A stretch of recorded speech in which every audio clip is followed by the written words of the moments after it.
What's good, YouTube? It's your boy, Blue Blood Sports TV, back at y'all with another one. So, four-division world champion, superstar boxer, Adrien the Problem Broner, he made his ring return after a 2-year layoff, after he suffered a defeat at the hands of 8th-division world champion, legendary, iconic Filipino superstar boxer Manny Pac-Man Pacquiao. He faced off against Giovanni Santiago tonight, and it was a victory, unanimous decision victory for Adrien Broner. Uh, but it was definitely a very close fight. Steve Fallhood thought that Santiago won the fight. I personally thought that it was a draw. I thought that Santiago did he was very, very active in the first half of the fight. I thought Adrien Broner, like we're used to seeing, was very, very inactive in the first half of the fight. Now, in the second half of the fight, Adrien Broner did start to come on, but I thought this fight looked a lot like, dare I say, the Lomachenko Teofimo Lopez fight, right? Not so much of the activity of and accuracy and domination of Teofimo Lopez, but Giovanni Santiago was far more active in the first half of the fight. Adrien Broner just wasn't letting his hands go in the first half of the fight at all whatsoever. He seemed sluggish. He seemed lethargic. He went back to what we used to, picking his punches, picking his shots, but not being very active. In the second half of the fight, it's like he turned the corner, a switch went on, and he started letting his hands go, throwing combinations, throwing big punches, and he started being effective. So, Adrien Broner, at the end of the fight now, he calls out, Al Haymon, founder and advisor of the PBC, Premier Boxing Champions, and Stephen Espinoza of Showtime, and he states that, they need to keep him busy, keep him active, okay? This was a fight that, once again, Adrien Broner just refused to let his hands go. He just didn't stay active. He says that, he's going to celebrate over the rest of the weekend, and then on Monday he's going to be back in the gym. And he tells Al Haymon and Stephen Espinoza to keep him active, keep him fighting, so that way he could keep himself out of trouble, right? And, he could be much sharper. He stated that he definitely is going back down to 140. This fight was at 147, but he says that he's going to go down to 140 because there's a lot of fights, a lot of big fights at 140, and there's some world championship belts at 140, and he wants to become a world champion at 140. So Adrien Broner is stating that, he's definitely going back down to 140 and campaign at 140. But again, Santiago, he outlanded him, right? Adrien Broner wasn't happy with the fact that Steve Fallhood had Adrien Broner behind. He had Santiago winning the fight. I thought that, Adrien Broner definitely closed the show in the second half of the fight. Like I said, Vasil Lomachenko, Teofimo Lopez fight, right? Vasil Lomachenko, he clearly lost due to inactivity the first half of the fight. 8th, 9th, 10th, and 11th round, Vasil Lomachenko clearly won those rounds. But the 12th round, Teofimo Lopez won the 12th round clearly. And here we have a situation where Santiago, he clearly won the 12th round.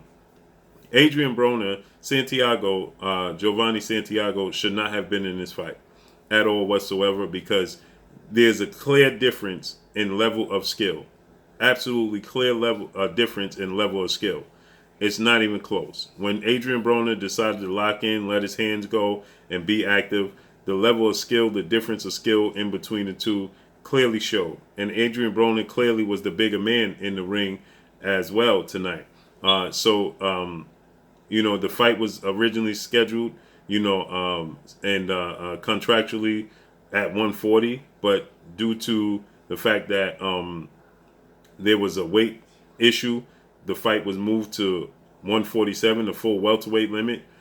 Santiago weighed in at 145. Adrien Broner weighed in at 146. And you can clearly see there's a difference in skill level. Adrien Broner clearly was the bigger man. When Adrien Broner decided to let his hands go, which is, the cry for every boxing fan, for every boxing media, every boxing pundit, you just want to see Adrien Broner let his hands go. And simply, every fight in and fight out, he just refused to let his hands go. He just will not put his punches together. The level in competition, there's no way Giovanni Santiago should have been in this fight with Adrien Broner. It shouldn't have been a close fight. It shouldn't have been any controversy. There shouldn't have been any, discussions if Santiago was, the winner, or was, did he get robbed in his fight? That shouldn't happen when it comes to Adrien Broner. The skill level and the talent of Adrien Broner in the ring was Giovanni Santiago. If this was another fighter like former IBF junior welterweight world champion superstar boxer Regis Prograis, this is going to be a very, very tough outing for Adrien Broner, because he cannot be that inactive when it comes to a guy like Regis Prograis, or maybe a guy like Josh Taylor, Jose Ramirez, or Devin Haney if he moves up, Teofimo Lopez if he moves up. Okay, those guys are very, very active at 140. They have a high output, and so they simply just outwork Adrien Broner. Adrien Broner is never out talented. He's outworked, and simply because he just chooses to pick his spots when he wants to fight, pick his spots when he wants to let his hands go, and ultimately he gets outworked. Tonight he was getting outworked. Now, he landed the bigger, cleaner punches all night long when he did let his hands go. But Giovanni Santiago, he just was outworking him, just more active. And the stats show it that Giovanni Santiago landed more punches. He just was more active. He was more busy. He was pressing the fight, okay? Adrien Broner was sitting back. And you could see it was like a sparring session. Adrien Broner, when he let his hands go, wasn't even close. There was nothing. He couldn't deal with the power of Adrien Broner. Adrien Broner was accurate. He was sharp. When he let his hands go, his defense was there. He was slipping Santiago's punches. Everything that Santiago had success with was all simply due to the fact that Adrien Broner allowed Giovanni Santiago to have that success tonight.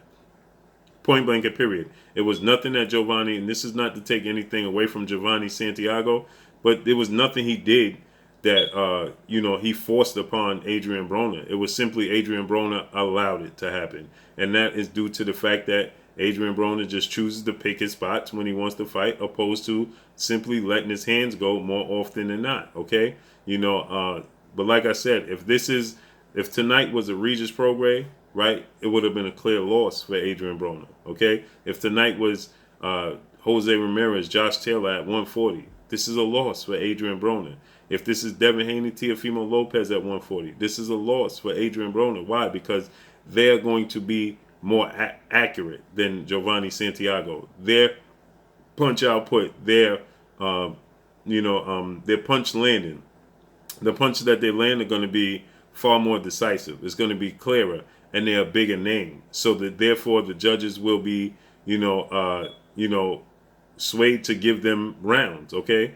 Where, you look at Giovanni Santiago tonight, and, you really don't want to, it's no need, it's just different levels, okay? When you're in there with a Jose Ramirez, a Josh Taylor, a Regis Prograis, and they landing punches and they having the success that Giovanni Santiago was having, and they're pressing the fight, their punches are going to have far more effect than his did, and they're going to get the benefit of the doubt. Giovanni Santiago is not going to get the benefit of the doubt over Adrien Broner, as he should not, because you simply know that the only reason he's having success is because Adrien Broner allowed him to have success. So Adrien Broner says that he want to stay active. He says he want to get back in the ring ASAP. He called out Bob Arum, and he called out Steven Espinoza to keep him active, to give him another date, and hopefully we can see him in the ring very, very soon. Like I said, you can clearly see they've been lining up a fight for Adrien Broner versus Regis Prograis. And like I said, Regis Prograis has one loss on his resume that came at the hands of Josh Taylor, and he lost his belt in the unification bout. But Regis Prograis, he has a lot of power. Regis Prograis is a dog. Regis Prograis is going to let his hands go. He's very, very confident. It's going to be a very different fight. Now, I do think that he opens himself up to get countered, and Adrien Broner is a great counterpuncher that's athletic, that's explosive, and he has power. So I believe that, Adrien Broner may have just been going through the motions tonight with Giovanni Santiago, but Regis Prograis is a different animal, and I believe that he'll bring out a different animal, Adrien Broner. So we got to see how that plays out and unfolds and what's next for Adrien Broner. But that's all I got for y'all. Drop a comment in the comment section. Let me know what y'all think. Y'all already know what it is. It's your boy Blue, Blue Blood Sports TV. Hate, like, comment, and subscribe. You haven't subscribed, hit the subscribe button, hit the like button, hit the bell icon to get all the new notifications. Follow me on Instagram at Blue Blood Sports TV, all one word. Y'all already know what it is. Shout out to the entire LDBC. Shout out to New Media. Shout out to Black Media Row. Make sure you like and share these videos. That's all I got for y'all. Peace.